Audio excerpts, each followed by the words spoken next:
That, I think, is an exciting question to answer. I think quite a lot.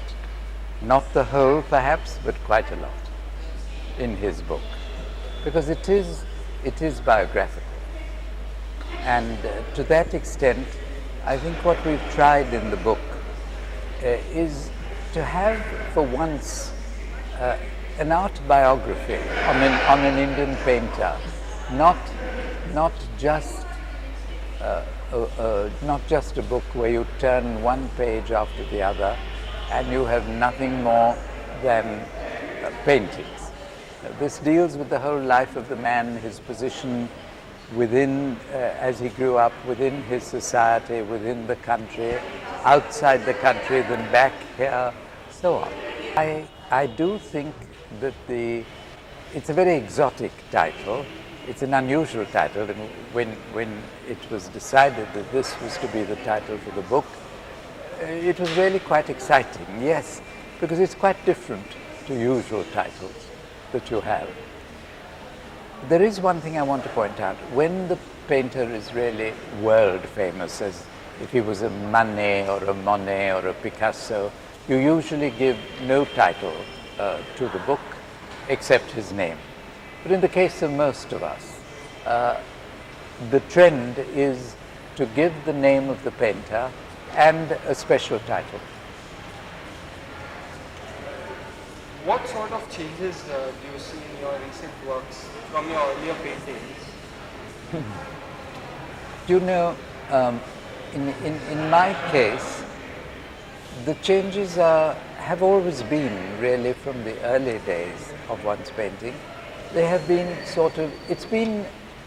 I think it's been a progression, but the change has always been subtle. There are not sort of great revolutionary steps taken so that from one exhibition to the other, I give my public a surprise. I don't, because that's not my temperament. It's really been, if I can use the word evolution, it's been a steady growth. There have been changes of palette, changes of stroke, changes of concept too, but not radical. It's been a sort of gradual change. Would I be right in calling your works as following a logical progression? I think very right. I think very right. It is a logical progression. I wouldn't fight with that at all. But when one was a young painter, the difference now to then, and which is correct for your own age group, and hopefully the process of maturing. But as a young painter, my exhibitions had far more pyrotechnics in them, you know. There were different styles in those early days, and you sort of reached for this and you reached for that. So it was in a way more not so smooth, you know.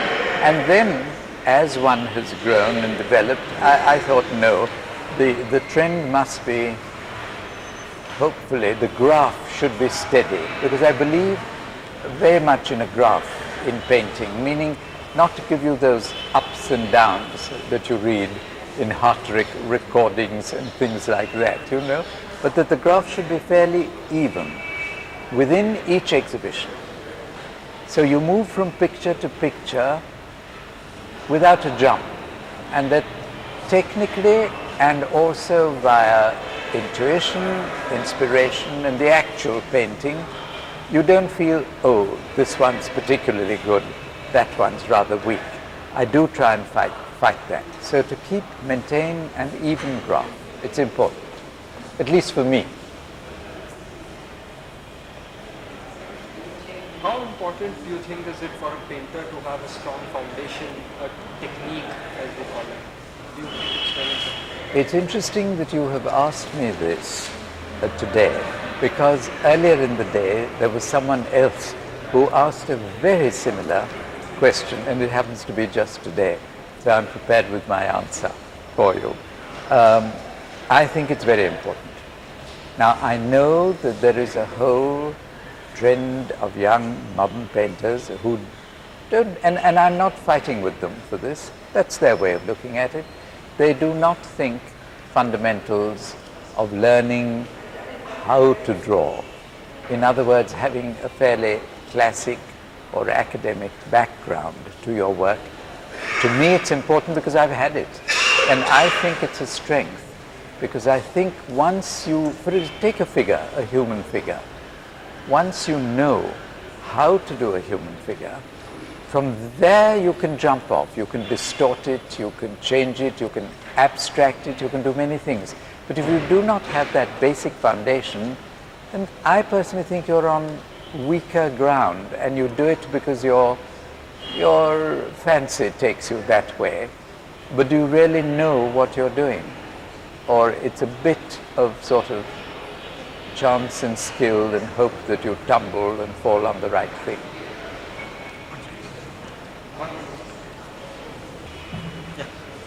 Yeah. Does most of your work just happen as in, naturally, or do you have to make it happen? No, I have to make it happen. I am not at all a spontaneous painter, not at all. And so you accept that. I mean, and the way I go about it is, the mind is fired by a million things, if it is fired at all. It could be an idea, it could be a landscape, it could be a chat with you, which makes my mind set off onto a trend that I want to put this down on canvas eventually. So there are many reasons how it starts. But once that sort of seed has been sown, then in my case it's hard work, in that I do a lot of preliminary sketches of what's in my mind. Just ordinary small pencil sketches of plotting and planning my space, my canvas. Say you've got figures. Where do you place those 2 or 3 figures, or should it be just one figure in that canvas? Now that has to be planned. It doesn't just fall out of the sky. So sometimes I think, no, I want a canvas with one figure. But I might have a canvas, a plan drawn for 3 figures, 2 figures. I come down to 1 figure. I jump to 4 figures. And eventually the final sketch, which satisfies me most and is nearest what is in my mind, is then transposed into what I call the master sketch. Same size, but the correct one, meaning I have taken bits and pieces of the other sketches, of the several sketches, and put it into one sketch, which I think is fairly successful. That is then ready. Then one has the confidence that now I'm going to paint a picture. And that sketch is then, once you've got to that stage, it's translated onto a canvas, whatever size you decide. You've been a painter for so many years. You've seen Indian art. Where do you see it heading for today? Are you happy with the way it is? The scene is very talented. I have said this repeatedly, and I don't doubt myself at all for saying it. It's a very talented scene in India. It's vital, it's alive, and it's different, It's extraordinary, but it's different in different regions, like Maharashtra and us in Bombay. There is a whole trend, and you can tell that this is a Maharashtra, Bombay painter, or this is a Delhi painter, or this is a Madras painter. Calcutta in particular, you can tell easily that this is a Bengal man, which is a good thing because these are huge areas in the country, and they have begun to become sort of cohesive within themselves as regions. Now, I'm not saying that this is the end and end all of everything, but it's a good tendency to have that you can now place painters roughly what part of India they come from. You may make the occasional mistake, but say 20 years ago you couldn't. Now it's much more mature, it's much more formed, schools of thought, way of painting, and so you relate it to the region and you're usually correct, Now, therefore I think it's a very vivid scene. It's perhaps a bit uneven. Still, you have a lot of talented young painters, you have senior painters who are obviously more settled in their mold, but I think that on the whole, it's there's a lot to look forward to. Coming back to the title of the book, does the word sorcerer Have you heard it being used often in your context? Or? In recent years, not before. In recent years, yes. And I think, now again, I think the question should have been really directed to the author as to why did he use pilgrim. I know why. Exile too, to an extent, I know why. Sorcerer, I'm enchanted by the word. I think it's lovely to have used it for me.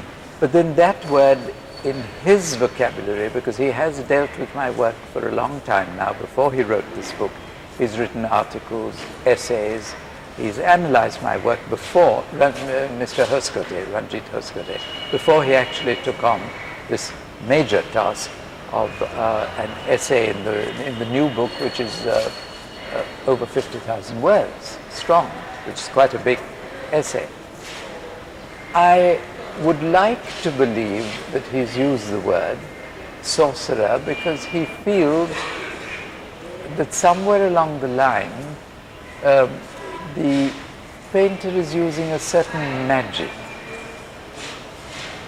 in the way he conceives it, in the use of his brush, in the color, in the palette itself. There is perhaps a certain, he feels, sorcery by which he hopes to attract and bewitch his audience. And so I think that's rather exciting. In the recent times, what has most held your attention, or what has most inspired you? Inspired me in what sense? As far as your paintings works concerned, what subjects? I see. Well, as you know, and as many people know, I have really been dealing with landscape for a very long time. And I'm associated with landscapes, sometimes peopled, sometimes empty. It was a phase when I painted a lot of landscape, many years. After which I started with the figure, the human figure. The source is the human figure for me, because I've had a training in many schools, academic, impressionist, cubist. So I do have a certain amount of schooling in the field. So it's not unusual to think of me with an academic background. Then I went on to cubism, then I went on to impressionism. And now what one hopes to achieve, and to an extent, and I don't say this out of any conceit or pride, but what one has been, pride perhaps, but no conceit, moving towards an amalgamation of these three schools that I have worked in for many years. And I thought, can they combine instead of just being in certain disciplines? Supposing I fuse them together, what would happen? And the result has been what you see now and what you have been seeing in several previous exhibitions. I would say over the last 10, 15 years, this idea of a combination of these schools of thought has been going on. Very few painters attempt cubism. What is it about it? Well, I mean, it was a great school. It was one of the great European schools that broke out, after, it was at its zenith, if I'm not wrong in my dates, between 1911 and 1914 in Europe. And you had the great masters, Juan Gris for one, who died young, but he was the most monastic follower of cubism that I can think of, and had he lived to be an older man, sorry, I think you would have had you already have a very fine display of cubist work by his hand.